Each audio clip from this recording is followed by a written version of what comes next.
एक लड़की थी जिसका नाम रीना था। वह बहुत ही खूबसूरत थी। जितनी वह सुंदर थी उतनी ही समझदार भी थी। वह कॉलेज के फाइनल ईयर की स्टूडेंट थी। रीना की क्लास में राहुल नाम का एक लड़का भी था। वह मन ही मन उससे बहुत प्यार करता था। राहुल अक्सर उसके छोटे मोटे काम कर दिया करता था। बदले में जब रीना मुस्कुराकर थैंक यू कहती थी तो राहुल की खुशी की सीमा नहीं रहती थी। एक बार की बात है, दोनों लोग साथ साथ घर जा रहे थे। तभी जोरदार बारिश होने लगी। दोनों को एक पेड़ के नीचे रुकना पड़ा।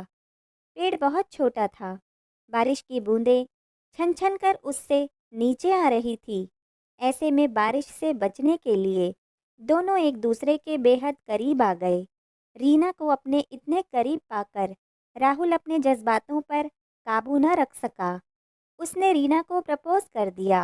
रीना भी मन ही मन उसको चाहती थी, इसलिए वह भी राजी हो गई और इस तरह दोनों का प्यार परवान चढ़ने लगा। एक बार की बात है, रीना उसी पेड़ के नीचे राहुल का इंतजार कर रही थी। उस दिन राहुल बहुत देर से आया। उसे देखकर रीना नाराजगी से बोली, तुम इतनी देर से क्यों आए? मेरी तो जान ही निकल गई थी। यह सुनकर राहुल बोला, मैं तुमसे दूर कहाँ गया था? मैं तो तुम्हारे दिल में ही रहता हूँ। तुम्हें यकीन न हो तो अपने दिल से पूछ लो। उसकी इस प्यारी सी बात को सुनकर रीना अपना सारा गुस्सा भूल गई और मुस्कुरा दी। एक दिन दोनों लोग उसी पेड़ के नीचे बैठे बातें कर रहे थे। तभी रीना बोली, हम दोनों को शादी कर लेनी चाहिए। अब तुम्हारी जुदाई मुझसे बर्दाश्त नहीं होती। राहुल कुछ सोचते हुए बोला, तुम चिंता मत करो, मैं जल्द ही अपने घर वालों से बात करूँगा। धीरे धीरे काफ़ी समय बीत गया।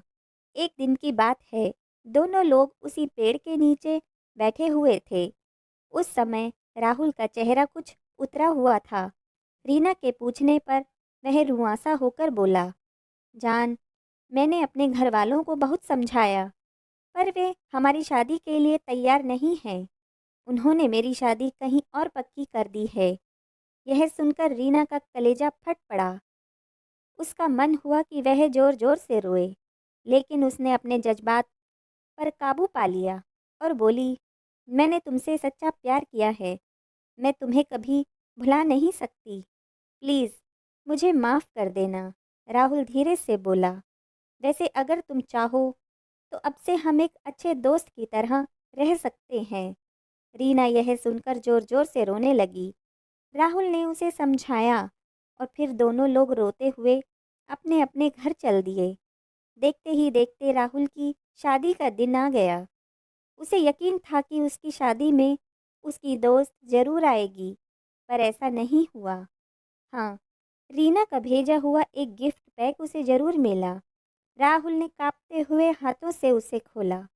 उसे देखते ही वह बेहोश हो गया।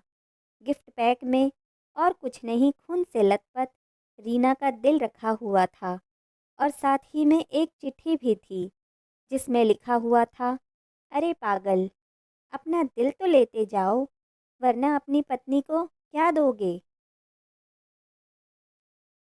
दोस्तों, हमारी ज़िंदगी का सबसे खूबसूरत एहसास प्यार ही होता है। इसलिए प्यार करो, पर किसी से खिलवाड़ मत करो। दोस्तों, आपको यह कहानी कैसी लगी और इस कहानी के बारे में आपके क्या विचार हैं? हमें कमेंट करके ज़रूर बताएं। धन्यवाद।